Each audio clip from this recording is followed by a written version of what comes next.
હા બોલો મેડમ, સાહેબ મળ્યા? હા હા મળી ગયા છે, તમારા સાહેબ મળી ગયા છે. તમે મને ફોન કર્યો હતો ને રાજગઢથી, મેં તમને બધું કહ્યું હતું કે સાહેબ નથી મળતા ને તમે ટેન્શનમાં આવી ગયા હતા, પણ હવે ટેન્શન ના લેશો, તમારા સાહેબ મળી ગયા છે. હા સાહેબ બાજુમાં હશે એટલે મેં રાજગઢથી ફોન કર્યો હતો એવું કહ્યું મેડમે.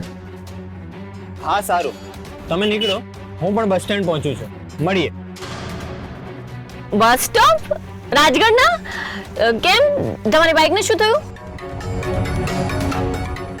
અચ્છા ભૂપતભાઈ, એ બધું જવા દો, હમણાં સ્પીકર પર ફોન છે, તમારા સાહેબને વાત કરવી છે, પહેલા વાત કરી લો. હા જય હિન્દ ભૂતભાઈ. જય હિન્દ સાહેબ. શું થયું? બધું બરાબર? બાઇકને શું થયું? બાઇકનું તો બાઇકને જ ખબર ને સાહેબ, બાકી બધું લાકડા જેવું. આ તમે નતા મળતા ને તો મેડમ એકદમ ટેન્શનમાં આવી ગયા હતા. ના ના, પણ હવે અમે લોકો મળી ગયા છે એટલે તમે ટેન્શન ના લેશો. ભૂપતભાઈ હવે હું મૂકવા, તમારે નીકળવાનું છે, મોડું થાય છે. જય સોમનાથ. જય સોમનાથ.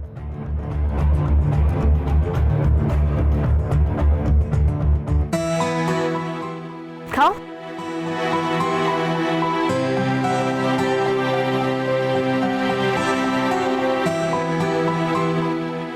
કેસર, તે પણ કામની દોડાદોડામાં કંઈ ખાધું નહીં હોય ને? તમે ખાઈ લો, તમને ભૂખ લાગી છે ને? કેસર, હમણાં આપણે બંને થોડી થોડી ભૂખ મારી લઈએ, પછી હાઈવે પર જઈને કંઈક સરસ જમી લઈશું કોઈ ઢાબા પર. ફર્સ્ટ બાઈટ તો તમારે ખાવું પડે ને.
ગિરીશ, અમારો રૂમ સાફ થઈ જાય એટલે અમને કેવડાવજે.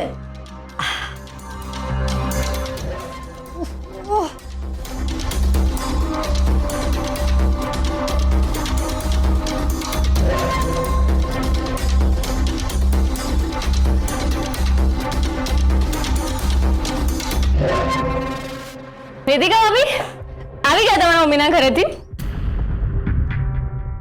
આ શું થયું છે? તમારી કમર રહી ગઈ છે? તમારા મમ્મીએ બહુ કામ કરાવ્યું લાગે છે. મારા મમ્મીને આરામથી આરામથી, એક દિવસ ગુસ્સો કર્યા વગર બોલશો ને તો ચાલશે. અમારા મમ્મી અમને કોઈ જ કામ નથી કરવા દેતા, સમજી? અમને રાણીની જેમ રાખે છે.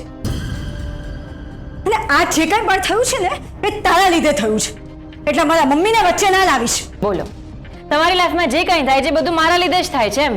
બહુ ભોળી બનવાનો પ્રયત્ન ના કરીશ. અમને ખબર પડી ગઈ છે કે તું કેટલી પહોંચેલી છે. છોડ, અમારે તારી સાથે વાત જ નથી કરવી. અરે પણ ભાભી, શું થયું છે તો કહેતા જાઓ.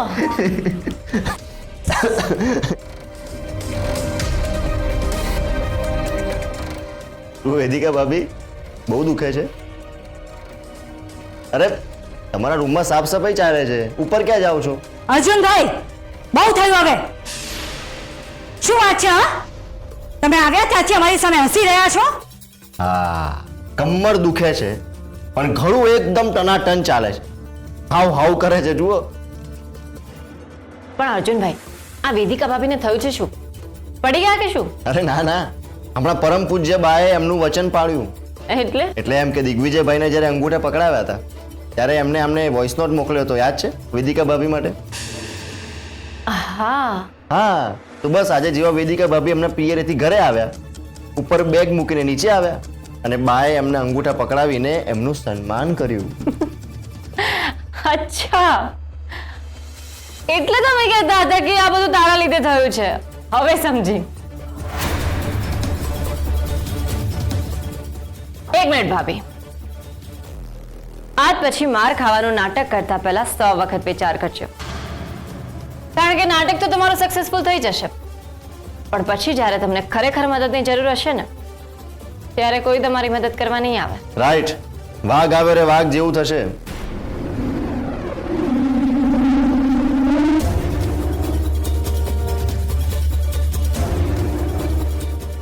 હું આવું છું ભાભી. હા.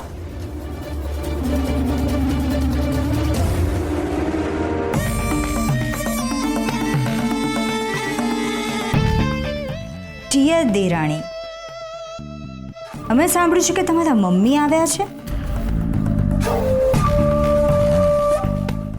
હા, કેમ? ના ના, કંઈ નહીં, અમે તો એમ જ પૂછ્યું.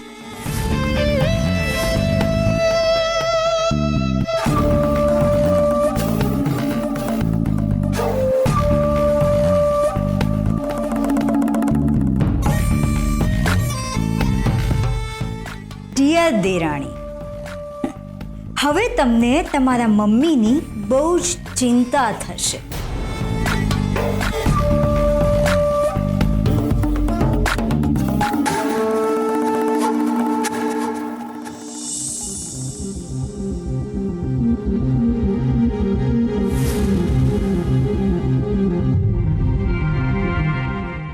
માણસોના મનમાં શું ચાલતું હોય છે ને કઈ જ નથી શકાતું. શું? હા, માણસ સાચું બોલે છે કે ખોટું એનું મોઢું જોઈને ખબર જ નથી પડતી. સર, એટલે હું તો તમારી વાત નથી કરી રહી, હું વેદિકા ભાભીની વાત કરી રહી છું. હું હમણાં મમ્મીને મળવા ગઈ હતી ને તો ત્યાં વેદિકા ભાભી પણ આવ્યા અને મમ્મી સાથે મીઠી મીઠી વાતો કરવા લાગ્યા. તમારી તબિયત સાચવજો, દવા સમય પર લેજો, તમને કઈ જરૂર હોય, કઈ ખાવું હોય તો મને કહેજો, હું બનાવી આપીશ. તમારી તબિયતની કાળજી લેજો. હો, આ વેદિકા ભાભી જ્યારે આવું વર્તન કરે છે ને ત્યારે નક્કી એ કોઈ કાવતરું રચવાના હોય ને એવું લાગે છે મને. જો આ વખત એમને મારા કે મારી મમ્મી સાથે કંઈ પણ કર્યું છે ને તો એમને નહીં છોડ. હું એમને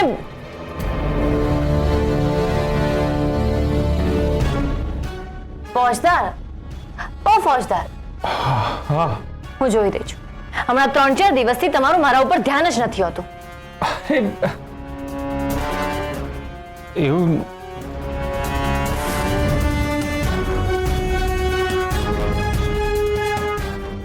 ઓકે, સોરી બોલ. શું કહેતી હતી તું?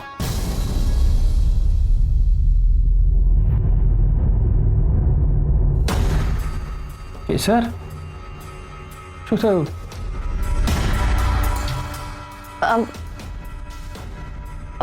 મેંઢોળ,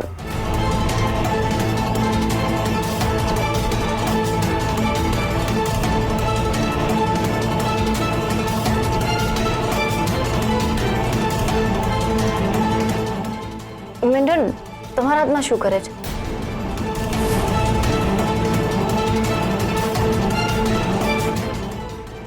આ તો જ્યારે લગ્ન થાય ત્યારે બાંધે છે ને, તો તમે કેમ અત્યારે બાંધ્યું છે?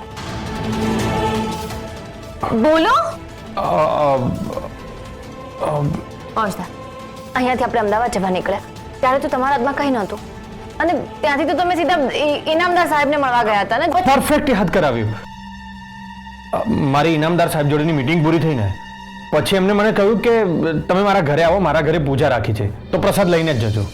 તો હું એમના ઘરે ગયો, ત્યાં મહારાજ બધાને આ બાંધતા હતા તો એમને મને પણ બાંધી દીધું.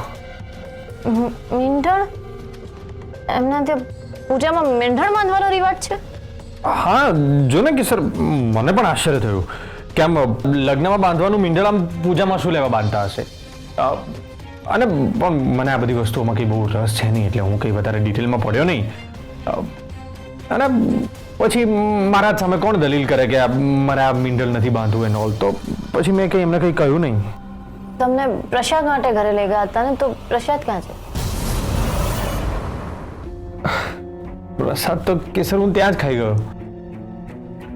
હા, તમને ભૂખ પણ લાગી હતી ને? એક્ઝેક્ટલી. અને કેસર, તને ખબર છે પ્રસાદમાં શું હતું? શીરો. સોરી, હું તારા માટે શીરો ના લાવ્યો, ભૂલી ગયો. એકચ્યુઅલી ભૂલ મારી જ છે. મારે જ એમને કહેવું જોઈતું હતું કે મારી વાઈફ પણ મારી સાથે આવી છે અને એને ગળ્યું બહુ ભાવે છે, તો તમે થોડોક શીરો પેક કરી આપો. સોરી.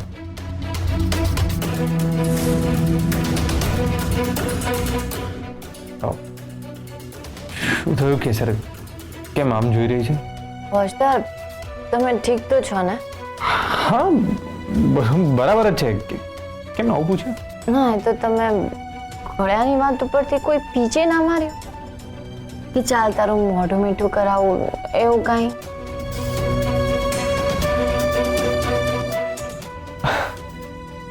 તો કેસર, એ તો હું હમણાં પણ કરી શકું.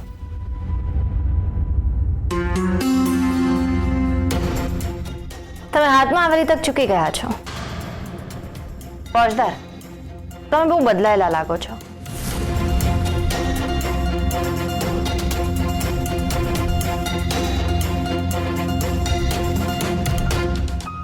તમારા મનમાં કંઈક ચાલી રહ્યું હોય એવું લાગે છે. વેદિકા ભાભીની જેમ તમારા બોલાયેલા શબ્દો તમારા મનમાંથી નથી નીકળી રહ્યા એવું ફીલ થઈ રહ્યું છે મને. સાચું કહી દો ફોજદાર. અરે કહી દો ને કે તમે ડ્રાઈવ કરીને થાકી ગયા છો ને તમને ઊંઘ આવે છે. Thank you. તે તો મારા મનની વાત જાણી લીધી કેસર. ડ્રાઈવ કરીને છે ને બહુ જ થાકી ગયો છું, અને ઉપરથી મીટિંગમાં એટલું બધું બોલવાનું હતું ને કે વાત જ ના પૂછતો. તો આ જરાક લઈ લે. Thank you. આમ બેબી માસી પણ અજીબ છે. ઘરમાંથી મેસેજો કરે છે. શું? કઈ નહીં, બહાર આવવાનું કહે છે. મને ખબર છે શું વાત કરશે. આપણે અમદાવાદ ગયા હતા ને તો કહેશે, ઓહો એક દિવસ બહાર જઈને આવ્યા, એક દિવસ તું હનીમૂન કરીને આવ્યા કે શું, આવું જ બધું કહેશે. હું ફટાફટ ચેન્જ કરીને એમને મળતી આવું.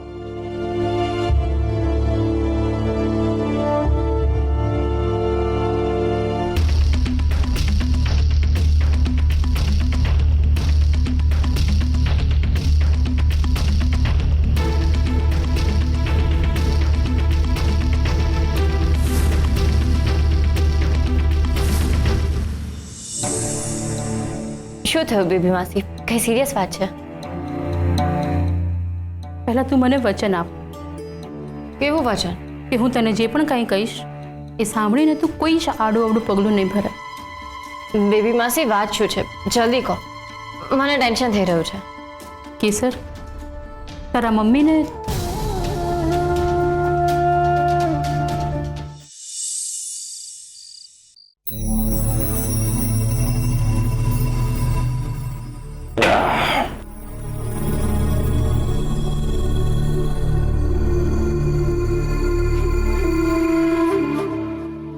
નિર્મળા,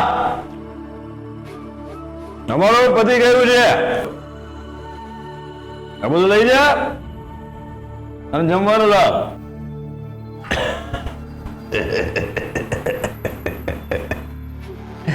આદત પડી ગઈ છે નિર્મળાની, પણ એ તો ઘરે છે જ નહીં. એ કોણ છે?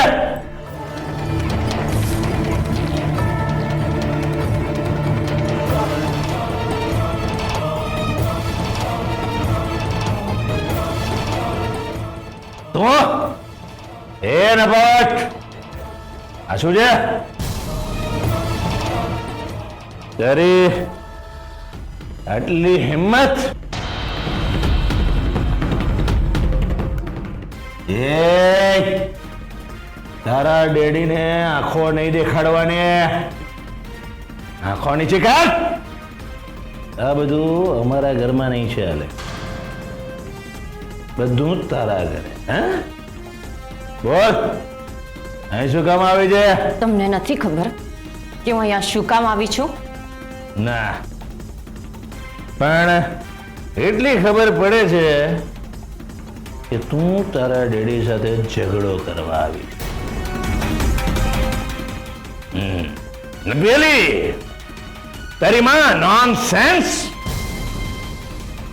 એણે જે કંઈ પણ કીધું છે એ બધું ખોટું છે. એને તો આદત પડી ગઈ છે મારું અપમાન કરાવવાની. એમાંય જ્યારે તારા ઘરે આવે ત્યારે હર્ષવર્ધનસિંહજી સામે તો ખાસ, જેથી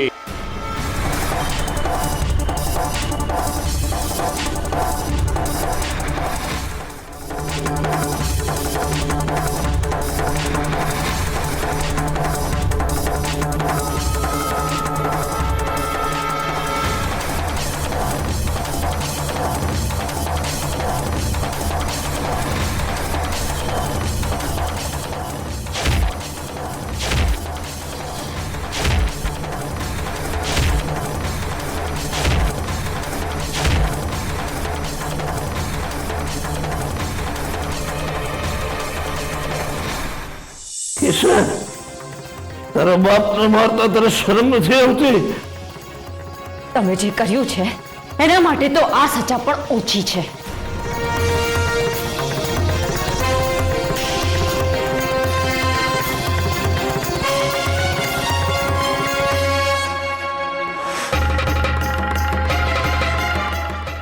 તમારા નસીબ કે તમે જે મમ્મી સાથે કર્યું છે ને એ હજુ સુધી મેં એમને કહ્યું નથી.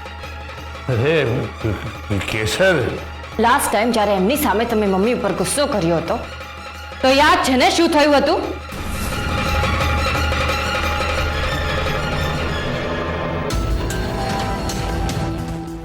હે કેસર, જો એમને કહીશ ને કે તમે મમ્મી ઉપર હાથ ઉપાડ્યો છે તો એ તો તમને મારી જ નાખશે. એ કેસર, ઘરમાં 3 દીકરીઓ થઈ પણ તમે ક્યારેય કોઈને લાડ નથી લડાયા. ઉપરથી આવતા જતા મારપીટ જ કરતા રહ્યા છો. અને સૌથી વધારે મમ્મીને મારી છે, કારણ કે એને 3 દીકરીઓ જણી હતી એટલે. અમે 3 બહેનો મોટી થઈ ગઈ, અમારા લગ્ન થઈ ગયા, પણ તોય તમે એવા ને એવા જ રહ્યા. પોતાની જાતને મર્દ કહો છો તો પછી કોઈ મર્દ સાથે લડવા કેમ નથી જતા? ત્યાં માર ખાવો પડશે એટલે તમે ખાલી અબળા સ્ત્રી ઉપર જ હાથ ઉપાડી શકો છો, કારણ કે હાથ ઉપાડવાનો તો દૂર, સામે જવાબ પણ નહીં આપે એટલે. તમારા પર એટલો ગુસ્સો આવે છે ને, હવે તો મર્દ કહેવડાવવાને પણ લાયક નથી. એ કેસર, તારા ડેડીને ગમે તેમ નહીં બોલવાનું. ડેડી છો ને એટલે જ અત્યાર સુધી તમારા 100 નહીં 1000 ગુના માફ કર્યા છે. બાકી ભગવાન પણ 100 ગુના સુધી રાહ નથી જોતો, એ પણ આમ તરત ન્યાય આપે છે. સ્ત્રી ઉપર હાથ ઉપાડનારની હું શું હાલત કરું છું એનો તાજો જ દાખલો મારા જ ઘરમાં છે. મેં દિગ્વિજયભાઈને હંટરથી માર્યા હતા. ખબર છે કોના માટે? વેદિકા ભાભી માટે. તો હવે વિચાર કરી જો કે હું વેદિકા ભાભી માટે દિગ્વિજયભાઈને મારી શકું તો મારી મા ઉપર હાથ ઉપાડનારની હું શું હાલત કરી શકું છું.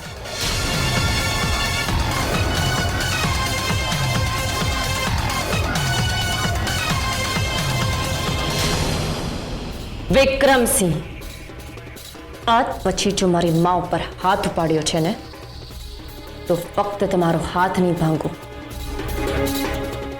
તો જીવતા બાળી નાખીશ.